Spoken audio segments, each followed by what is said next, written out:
എന്നെ സ്നേഹിക്കാൻ ആരുമില്ല എന്ന് ഓർത്ത് ഒറ്റപ്പെടലിലൂടെ ജീവിക്കുന്നവരാണെങ്കിൽ,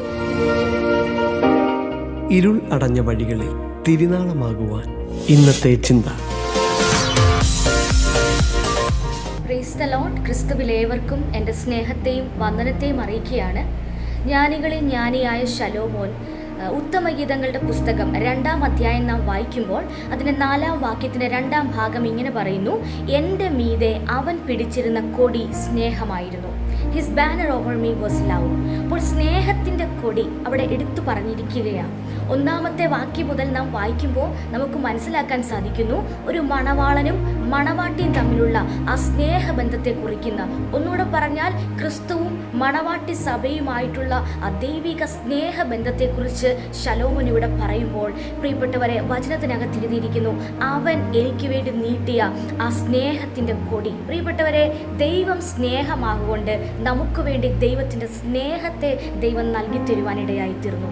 അതുകൊണ്ടാണ്, ലോകത്തെ സ്നേഹിച്ചത് കൊണ്ടാണ് ദൈവത്തിൻ്റെ പുത്രനെ, മണവാളനെ, യേശു കർത്താവിനെ നമുക്ക് വേണ്ടി നൽകി തന്ന് പാപമില്ലാത്ത ഒരു മണവാട്ടി സഭയെ ചേർക്കുവാൻ കർത്താവ് വീണ്ടും വരുന്നത്.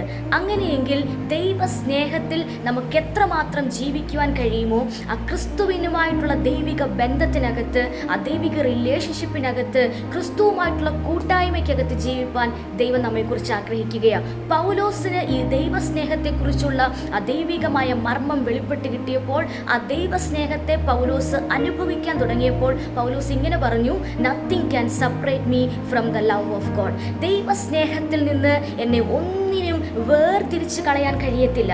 ഒരു സാഹചര്യങ്ങൾക്കും വേർപെടുത്തി കളയാൻ പറ്റാത്ത നിലവാരത്തിൽ ദൈവസ്നേഹവുമായി പൗലോസിനെ ദൈവം ഒന്നാക്കി തീർത്തതുപോലെ ഈ തലമുറയിലും പരിശുദ്ധാത്മാവ് നമ്മളോട് ഓരോരുത്തരോടും, ഈ ദൈവശബ്ദം കേൾക്കുന്ന ഓരോരുത്തരോടും ഞാൻ പറയട്ടെ, ദൈവം നമുക്ക് മീതെ പിടിച്ചിരിക്കുന്ന കൊടി അത് സ്നേഹത്തിൻ്റെ കൊടിയാണ്.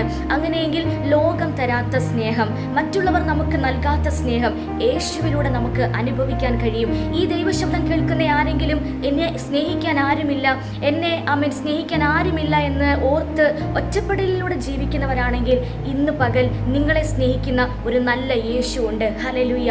നിങ്ങളുടെ ആവശ്യങ്ങളുടെ മേൽ നിങ്ങളോട് കൂടെ ഇരിക്കുന്ന, നമ്മെ ജയമാക്കി മാറ്റുന്ന, നമ്മെ അറിയുന്ന ആ യേശു കർത്താവിനെ എത്രമാത്രം നമുക്ക് സ്നേഹിക്കാൻ കഴിയുമോ അത്രമാത്രം സ്നേഹിക്കുക. കാരണം നമ്മുടെ ദൈവം സ്നേഹമാണ്. അവൻ നമുക്ക് മീതെ നീട്ടിയിരിക്കുന്ന കൊടി സ്നേഹമായതുകൊണ്ട് കർത്താവിനെ സ്നേഹിക്കുക, കർത്താവിൽ ആശ്രയിക്കുക. ഈ വചനങ്ങളാൽ കർത്താവ് നമ്മെ സഹായിക്കട്ടെ. God bless you all. Amen.